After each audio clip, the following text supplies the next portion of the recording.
You know, I realized something pretty recently. A lot of the thoughts that I were having, they weren't mine at all. A lot of things that, you know, old friends had said, mean people in my life had said, things that I'd picked up from strangers, society, social media, things like that. For a long time, I was carrying those voices around as if it were my own inner voice. And because of that, I missed out on so much. It's not because I didn't want to go and do things or pursue other things or become my highest self, but it's because somewhere along the way, like, those voices convinced me that those things that I wanted to do weren't meant for someone like me. Like, I wasn't allowed.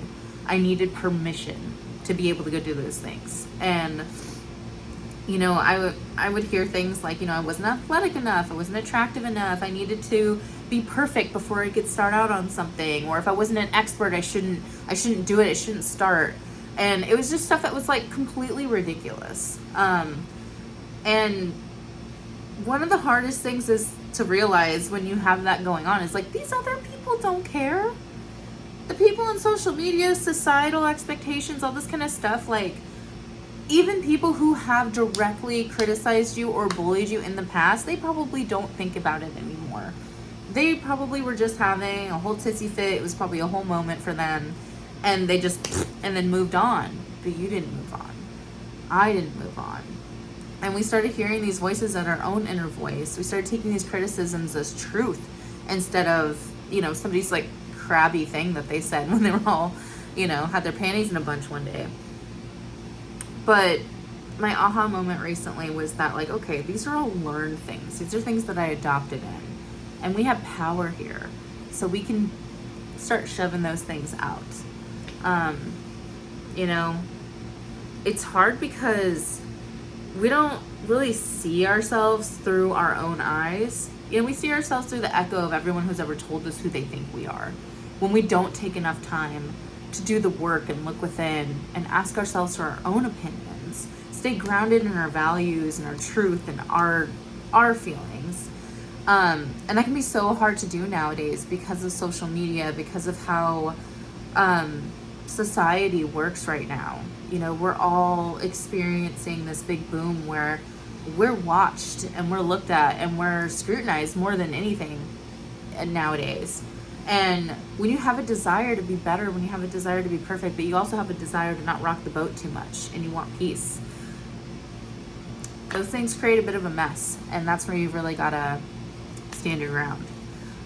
So if you're looking to change those things, start listening more to your own inner voice, knock out those bullies, get rid of those haters.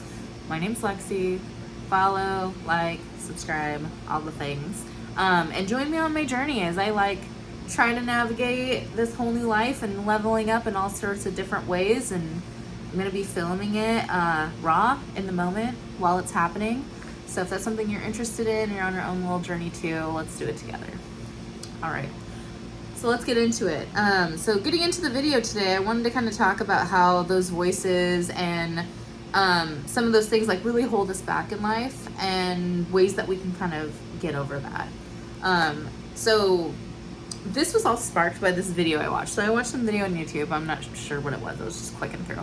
But it was a lot of these older folks. Everybody was like at least like 55 and up. And they were talking about the things that they regretted most in life. You know, one of those kind of videos. Now, a long time ago, like maybe 10, 15 years ago, a lot of these videos were always like, oh, I wish I spent more time with my family and spent a little less time at work. Stuff like that. Fair enough. To be expected. But it has changed. And a lot of these people were actually saying it wasn't like that they wish they had planned money better, or, you know, they weren't even saying like I wish I had stayed home with my family more, or that sort of thing.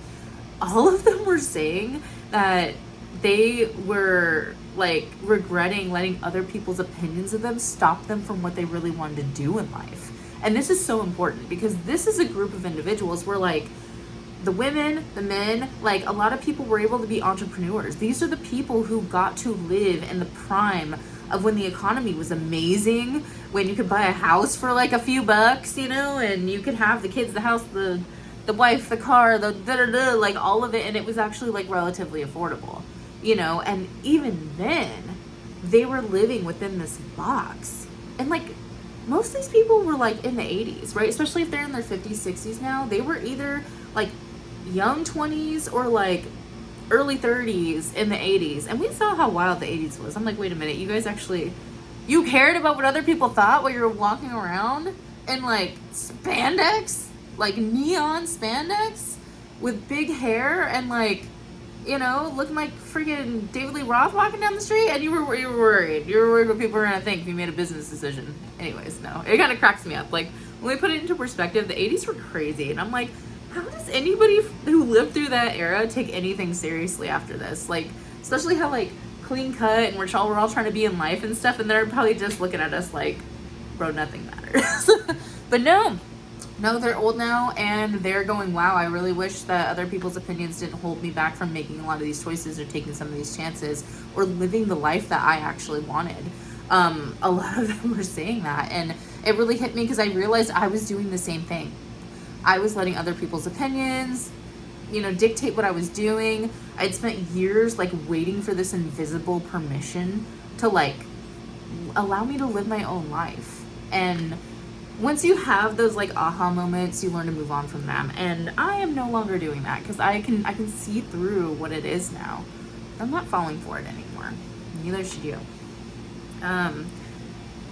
Now, why do we take these people's voices and these criticisms, and why do we worry so much about what other people think, you know?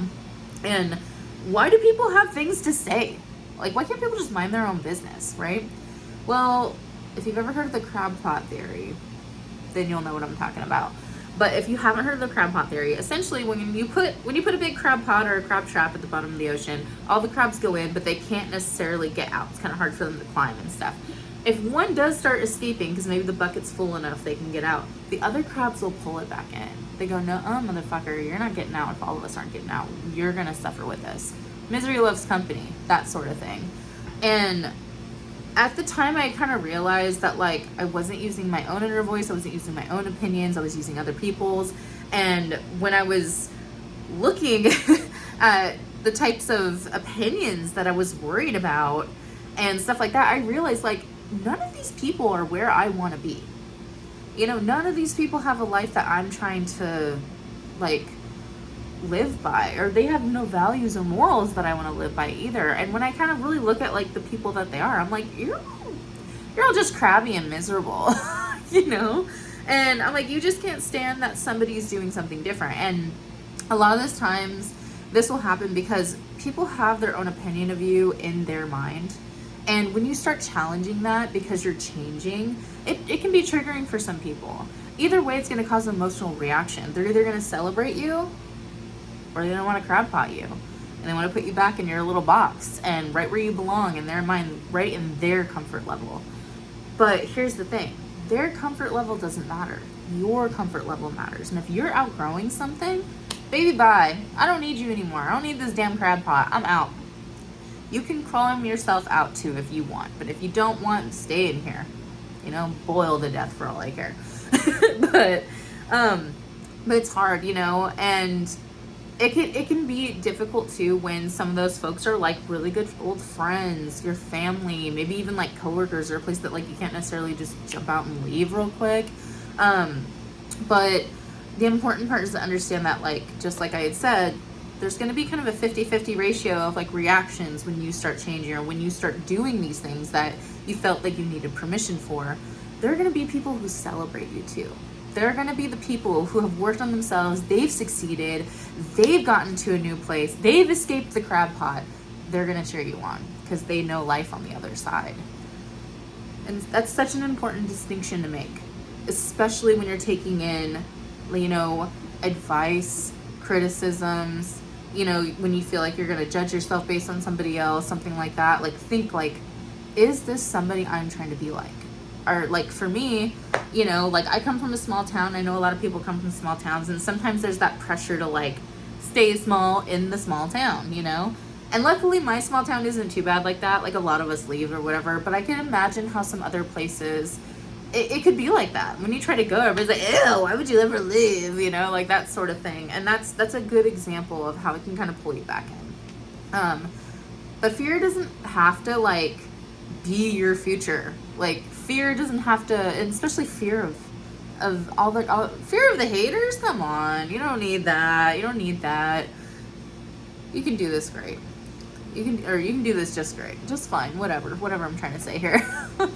But you don't need that. You don't need fear to control you as you're trying to move forward. You got to push through it. And a good way to kind of think about it are like, people are trying to put rules on you, but they're rules you never agreed to. You're like, I didn't sign that contract. I didn't want no part of that. And that's how I felt, at least. When I had that light bulb moment, I was like, I didn't agree to any of this shit, so I'm not going to live by it anymore. A good example for me of something that held me back for so long was like a societal rule about my body. And with the body positivity movement, that changed it a bit. I know that that's like all over the place and everybody has their own opinions, and that's a good example of a crab pot one. There's some people who are like, you have no business wearing that out in public. Fuck you. And then there's some people who are like, yes, queen, wear whatever the hell you want. And then there's people who take it to the level of like, what's healthy, what's food, what's this, da-da-da. It is a huge hub of where things can have a lot of opinions. And in the early 2000s, which is when I was a teenager and I was growing up, there were no exceptions. If you were in a bigger body, hide away from fucking society. What the fuck are you doing out here? You don't belong here. That was the message then. You had to be so thin. It was so toxic. It was horrible. And you couldn't wear certain things. You definitely couldn't just like throw on a bikini just because you could buy one online and then go sit at the beach. Absolutely not. People would stare at you like you were a freak. Like, it was bad. You would get bullied, stuff like that. And some places are still like that. When I was living in Orange County a few years ago, I'm just going out, walking around like a normal person, running my errands. Half the time it was like, I was actually at work, going and running to the store and grabbing things for like an event we were doing or something. And you know how many people in the parking lot would just, fat bitch, grown ass people doing that like they're a fucking teenager. Because in some places, it's still really ingrained in the culture. And unfortunately, SoCal was a place where I experienced a lot of bullying because of my weight. And so it's still very prevalent there, which is really sad because it's a place where it gets so fucking hot. And it's just like, dude, you can't be judging people on their bodies and stuff when it gets fucking 100 degrees outside and everything's melting and you could fry an egg in the inside of your car. And it's like, just let people wear shorts. Just let people wear the tank top. Just let people walk throughout the parking lot. And one of the worst parts about that too is the people who were yelling at me, they were also overweight. So I was like, why do we hate on each other so much? We both got sucked into the same crap. But once again, just another crab from the crab pot trying to bring you down, right? But the thing is, that's all made up societal things. That was how the early 2000s were. Some people still carry those beliefs, but those are made up rules. We don't have to follow them. And for the longest time, man, I really let them dictate me. I delayed so many experiences. I delayed allowing myself confidence. I delayed becoming myself and, just really like asking myself what I wanted and what made me feel good. I mean, God, so many summers where I just hid inside because I didn't want to wear shorts in public. I felt so uncomfortable. Now I don't give a crap. I wear my little swimming bottoms and I wear my little swimming top and I walk on down to the beach because I happen to live close enough to one of the Chicago beaches that I can do that. And, I got to walk by, a neighborhood and all that stuff, and I just do have my gut out and everything. I don't care anymore because, just like I said, somebody's taking a piss in front of the library the other day. Like, it doesn't matter anymore. And the world is really crazy right now, but a little bit of that crazy has been nice for some of us that are still kind of stuck in these societal constructs to like break out of them a little bit. But the main thing about these rules that I never agreed to was that I was constantly waiting for this permission that was never going to come, because in those made up rules, there was no permission that was going to come. I had to wake up. And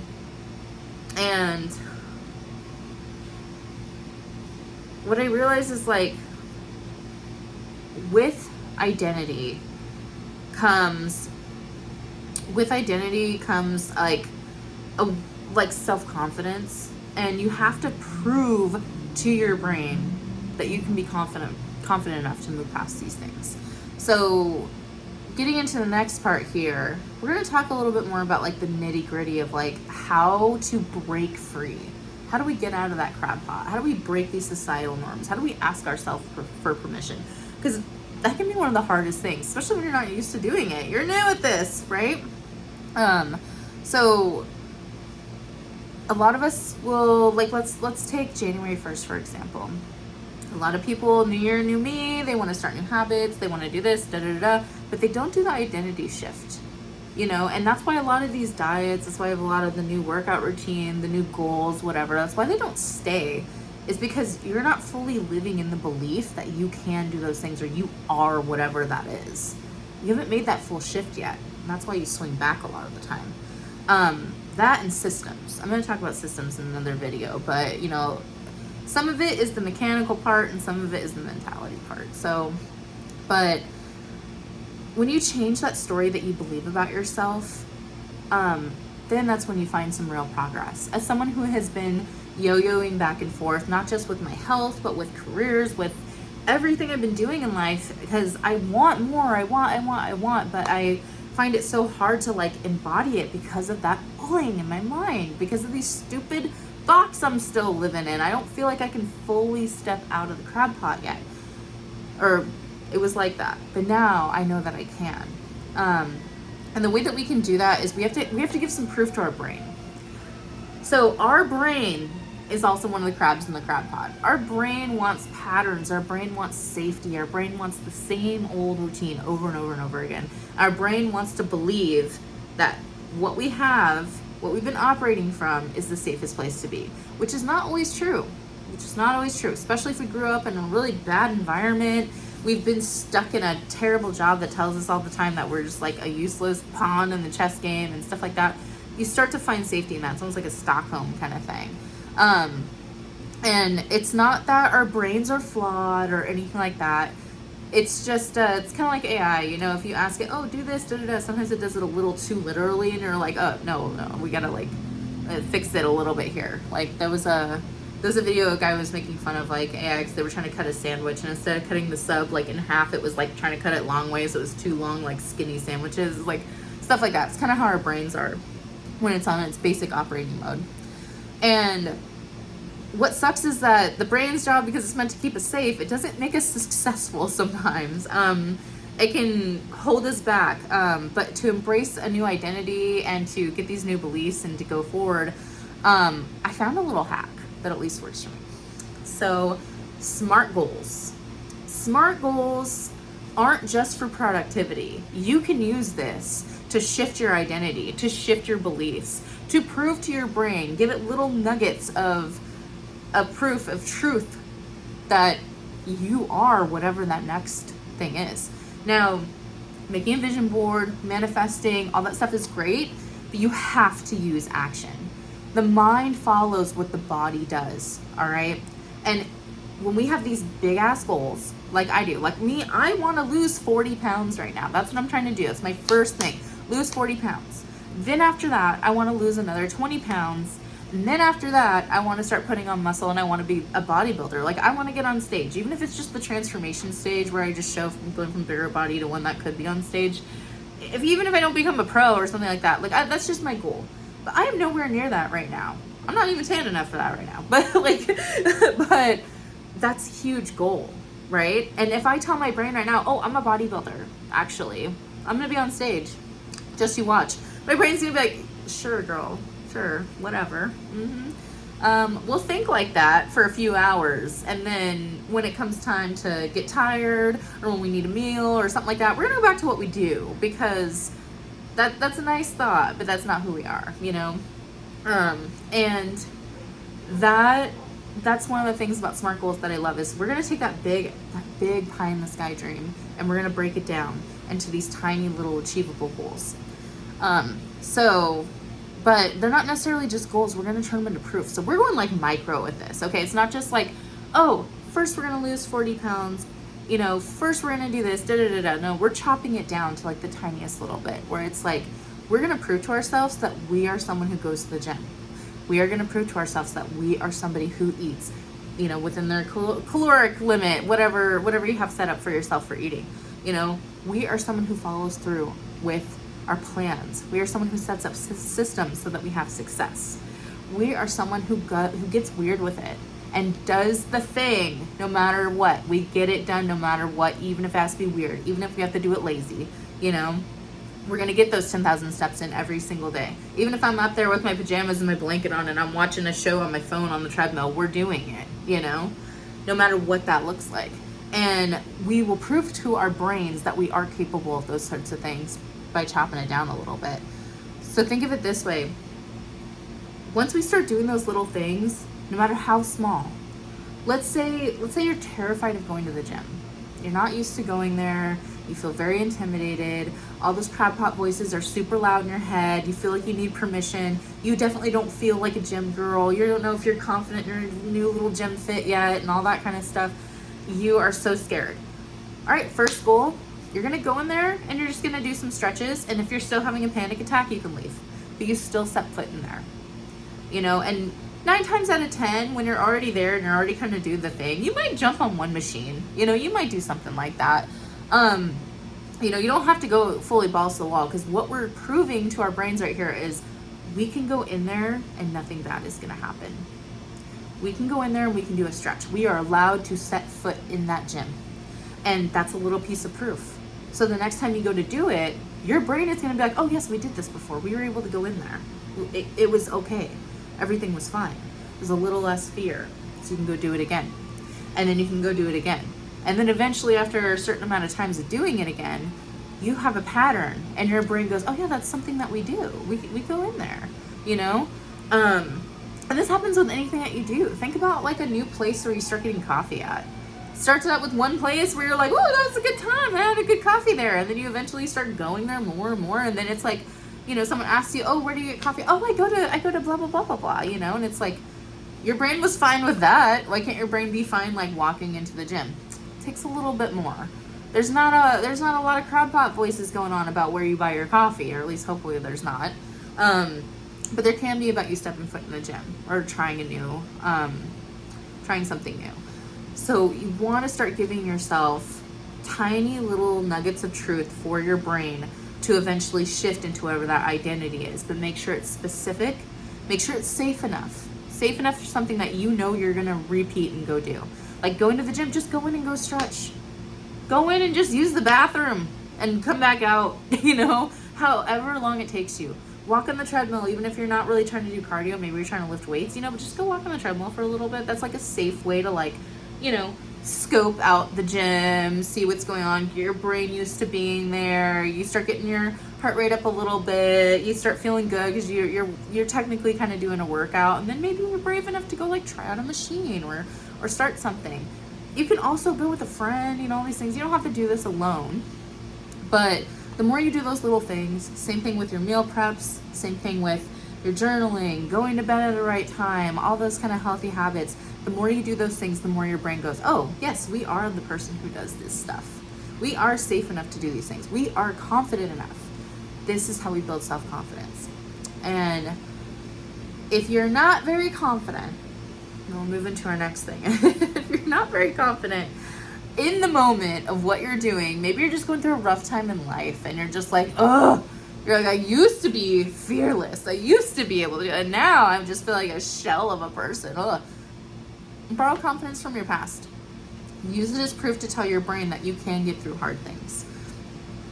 For example, you have these limiting beliefs and they're hard to tackle and all this stuff is going on, but you got to think about the times when you did overcome something and then use it to trick your brain. So for example, I was going to Trader Joe's the other day and oh my god, the Trader Joe's by my house is such a freaking hot mess. The parking lot is a war zone getting in and out of that store because it's a particularly small one where we have a huge population of people in that neighborhood, and it is so, oh my god, everybody's going every which way. There's no order to the aisles. It's a hot fucking mess. The poor employees are just trying to get in and out and stock shit, and it sucks. We need another one. We need to split the crowd a little bit. We need another one. I heard they're building a new one. Thank God, hopefully. But But anyways, I really needed to go there. I needed to do my grocery shopping. All the things that I needed for my meal prep were from Trader Joe's. And I was having that moment where I was like letting the crab pot voices get to me, and I was letting like these old insecurities come up, and I was like, I was feeling, I was like, oh, I can't do it. Oh my God, it's gonna suck. Oh my God, it would be so much easier if I just stayed here. Maybe I'll put it off, and then the procrastination starts to sink in. No. What I did is I was able to stop myself. I said, okay. I said, I really want to get this task done. How? Like, think, Lexi. We have done crazier things in our lives. I used to be a grocery manager during COVID when people were fist fighting over toilet paper and clearing the shelves out, and it was absolute pandemonium, and everything that was going on was freaking crazy, and everybody was calling out left and right, and we all didn't know if we were going to die or not. I was able to remain calm, cool, and collected and manage during that just fine. I excelled, actually. And so it's like, all right, like, I thought back to it and I go, okay, if you can handle a grocery store during all that, when you're an employee and you're stuck there for 8 hours, you can most certainly walk in and just be another patron and go buy some stuff and go home. And I was like, what are we gonna do? So I needed to break it down into the SMART goals I was talking about, right? So even a task like going to the store, you can break down into more SMART goals. They're amazing. So what I did is I was like, all right, first part of resistance, because we got to identify the resistance and then like why we're afraid of it, why it's there, and then what tools do we have in our bags from our old life experiences that we can apply to that. So my Trader Joe's, I live in Chicago, so my Trader Joe's is tucked in like a little neighborhood, and there's all these nice little side streets and all this stuff. There's plenty of parking on the side streets. I might have to walk a little bit, but there's plenty of parking. So my first thing was like, how am I going to get through this hell of a parking lot? And I was like, I'm just not going to deal with it at all. Hello, light bulb moment. We're gonna go park in the neighborhood, all like, I'm feeling like a ballerina, and go park. It's gonna be lovely. I have my little granny shopping cart with me, so I don't have to like haul stuff all the way over there. I got a little cart, so I'm gonna park. I'm gonna wheel my little cart, and I'm gonna walk on up to the store and not deal with the parking lot at all whatsoever. Because you know what? I know from past experiences that I have the ability to just go around things. I have the ability to say, I refuse to that parking lot. I have the ability to look back and go, you know what? I can think around and like redirect very well. I've had to pivot so many times in my life. I've had to change the plan so many times in my life. How can I apply that to this? And I did that. And I had a great time. I parked there. I found some shade. It was beautiful because it was like crazy hot that day. I walked into the store. Oh, so peaceful. Gave me some time to like take a couple deep breaths before I got into the store too. It's good stuff. I get into the store. What did I do? Headphones. I had my headphones on. I had some calming music on. Kind of kept me in my own little zone, so it wasn't like so overstimulating in there because stuck to my list. Gave myself a nice little list. Went straight to those items and got the hell out of there. Because that's it. It's once you start lingering around and trying to check stuff out, then you realize, oh my God, I've been here for so long. There's so many people and blood. It's crazy. And now my cart's all full of shit and I got to recalculate everything. No. Stick to your list. Bring your little list. I only got like, I don't know, maybe 10 things total. Something like that. Got in and out. I still had to have that little conversation with the cashier. Whatever, Got on out of there. Didn't have to fight my way out of the parking lot. Nope, I went to my awesome little parking spot, and I was so proud of myself for my little parking spot. I was able to just, and it actually set me up on a better route to get home without taking a little less turns and stuff. And it was actually a great experience. And now I have proof for my brain that now Trader Joe's isn't a hot mess. Now Trader Joe's isn't this huge thing of resistance that we have to like break past a threshold. This isn't something we have to totally gear up for. I have a peaceful way to make a trip there now. And so my brain goes, ooh, yeah, we're confident enough to do that. We're also confident enough anytime anything else seems like it's going to be absolutely outrageous and complicated to get in and out of. Now we know, oh yeah, let's avoid a parking lot. How do we reduce the stimulation that's going to be there? How do we stay focused? Maybe we bring a list that isn't on our phone, not where we can get distracted. Maybe we handwrite something. And we just prepare before we go somewhere like that, so we don't have like a total crash out over it. And that right there is a great way that you can use stuff from your past, some of the skills that you've used, snap yourself out of it a bit, like, oh my God, I got through that. insane divorce, or like, oh, I ran an Ironman one year, but I'm afraid to go to the bank. Like, ugh, you know, like you can, whatever you've done in your life, you can apply those really hard things to that moment and really draw you out and realize and get some perspective and be like, oh, okay, things really aren't that crazy. And that's a great way to like minimize the task that you're doing, minimize the goal, so that you can also feel more confident in that. So not only are you going to be like, you know what, I have the skills for this, I have my organized SMART goal about how I'm going to go about this, I have a plan, but also, you know what, that task, it doesn't have any power over me. I control what's going on with this task. I do this task how I want to do it. It does not have to be perfect. It just needs to get done. And remind yourself of that. It doesn't have to be perfect. It just has to get done. So to wrap this video up, I'll leave you with, you know, other people's voices don't have to narrate your life anymore. You don't have to wait or ask for permission. And any little bits of evidence that you can give your mind that you can do those things and you can follow through and prove to your brain that we are capable of doing those things, the faster you're going to be able to shift your identity and get into that new place. The quicker you're going to believe yourself. And most importantly, the faster you're going to start listening to your own voice and have all those other ones fade away. Thank you. See you next time.